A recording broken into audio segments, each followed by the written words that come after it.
Lo primero que yo le diría a los jóvenes es que hay que leer a los clásicos.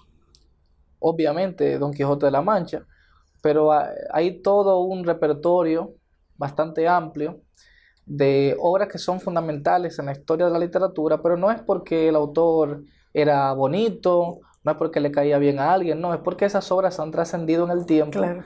debido a su calidad y gran milagro el que se produce en la literatura, obras que han sido escritas en épocas y sociedades tan dispares, tan diferentes, Sí, algunas de esas sociedades ya desaparecidas, claro. porque ya la España del siglo XVII no existe, y esas obras siguen dialogando con nosotros hoy. Entonces, esa virtud que la podemos encontrar en todos los clásicos, por supuesto que está presente en uno de sus clásicos fundamentales, que es el Quijote. Como la historia de un hidalgo que está teniendo una vida muy apacible en su aldea, con su ama y su sobrina, pues comienza a leer como una persona que no tiene oficio, comienza a leer libros de caballerías, que era un género literario muy famoso En en la aquella época. época. La lectura del Quijote, hago un paréntesis, me ha abierto también el interés por los libros de caballería, sobre todo por aquellos que versan sobre la Amadís de Gaula, Claro. que era una serie de libros. Entonces, ese personaje, Alonso Quijano, supuestamente, y atención a esta palabra, supuestamente, pierde el juicio y él quiere ser eso que él leyó en los libros de caballería, es decir, un héroe, un caballero andante, que era una especie de Superman. Lo Sí. que hoy es Superman en el mundo del cómic, en el mundo de las películas, eso es lo que era un caballero andante, una persona que iba a resarcir las injusticias, que iba a ir por los caminos y si veía una persona, Arreglar entuertos. exacto, a desfacer en tuerto, como decía él. Ujú. Si veía a una persona cometiendo una injusticia contra otra, pues él venía y resolvía todo. Sin embargo, el problema ahí se genera de inmediato un conflicto.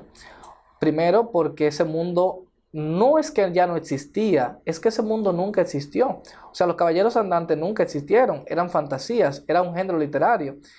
Y pues lo que pasa con Alonso Quijano, para hacerle un resumen a esos jóvenes que no hay, un pequeño resumen sin matarle la curiosidad, a esos jóvenes que quieran leer el libro es que Alonso Quijano, ya convertido entonces en Don Quijote de la Mancha, nombre que se da él mismo, por supuesto, Y sale a su gran aventura. sale a aventurar, se pone un traje bastante ridículo, una armadura bastante extraña, casera, hecha con materiales caseros, y coge una lanza y se va por los caminos como un desquiciado a hacer justicia, pero ese mundo no existe. O sea, el hombre aparentemente ha perdido el juicio.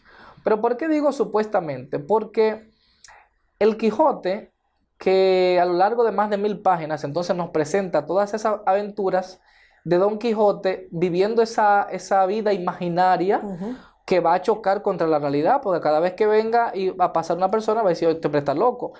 Pero ¿qué Pero pasa? vaya locura. Una locura insólita, pero una locura también lúcida, porque en todo lo que no tuviera que ver con los libros de caballería, él podía conversar como una persona bastante racional y con un alto grado de inteligencia. Entonces, otra persona que no estaba supuestamente loca como él, que es Sancho Panza, es convencida por él de que le siguen esas aventuras por una serie de recompensas pecuniarias y le va a dar dinero, le va a dar un título de noble, La nobleza. nobiliario, y además le va a dar el gobierno de una supuesta isla. Entonces, cegado por la ambición, pero aparentemente tan loco como Don Quijote, Sancho Panza le sigue. No puedo resumir toda la historia del libro, pero sí quiero Es muy decir difícil. dos o tres cosas fundamentales sobre su lectura. Además que yo creo que también, por cultura general, la gente tiene referencia de que va el Quijote.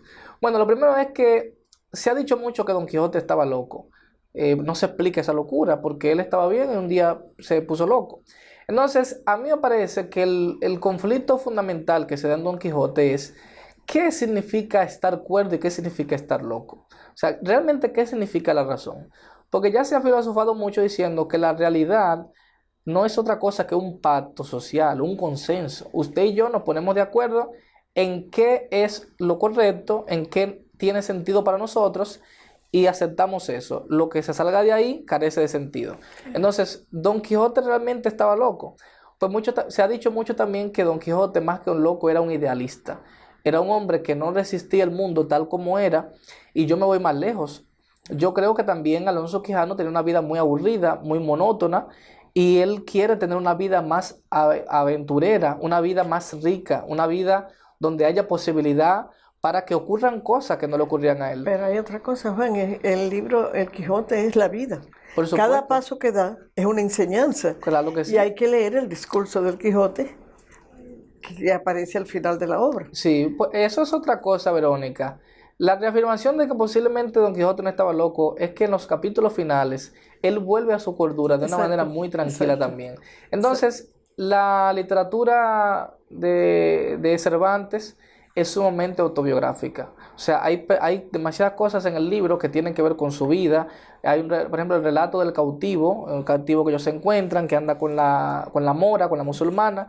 Todo eso le pasó a Cervantes, que tuvo una vida muy desgraciada, una vida de muchos pesares. Y pero que no había... cada pasaje de ese libro, porque las bodas de Camacho son una lección, cada pasaje que tú lees es una lección, la justicia en el Quijote. Así mismo. Así que el Quijote lo que hay es que saberlo enseñar, saberlo explicar, para que los jóvenes se puedan motivar. Yo creo mucho en eso de que Don Quijote era un hombre que estaba insatisfecho con la realidad, y él quería un mundo más justo. Don Quijote piensa que en el mundo hay unos principios, unos valores a los cuales no se puede renunciar bajo ninguna circunstancia. Sin embargo, a cada paso se encuentra con gente malvada que no cree nada de eso y que se burla de él. Me llama mucho la atención sobre esa dimensión moral del Quijote el pasaje donde él se encuentra con un hombre que está dándole azotes a un jovencito. ¿Usted se acuerda?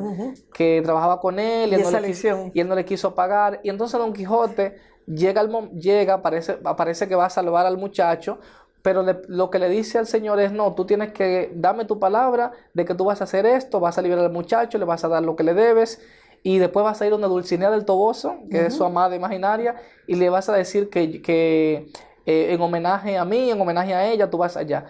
Y luego él se va.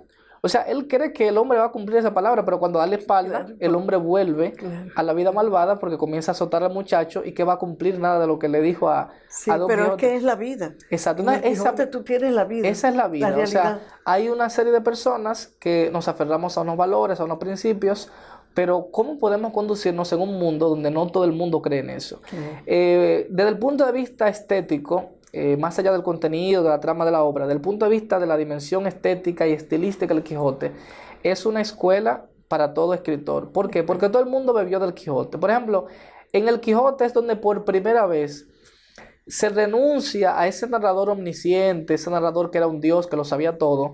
Y entonces en el Quijote hay un enredo bastante grande con quién cuenta la historia. Así es. Porque primero la está contando una persona que encontró ese libro, que supo la historia, pero después de pronto la historia se queda incompleta, y él en un mercado árabe se encuentra que Cide Hamete Benengeli, que era un escritor árabe, había escrito la historia del Quijote, y él tiene que le paga a una persona para que lo traduzca. Sí, es toda una historia. Y tejida. ya en la segunda parte, entonces, la primera parte y la segunda parte dialogan, porque, bueno, recordemos que el Quijote se publica en 1605, la primera parte, y la segunda en 1615.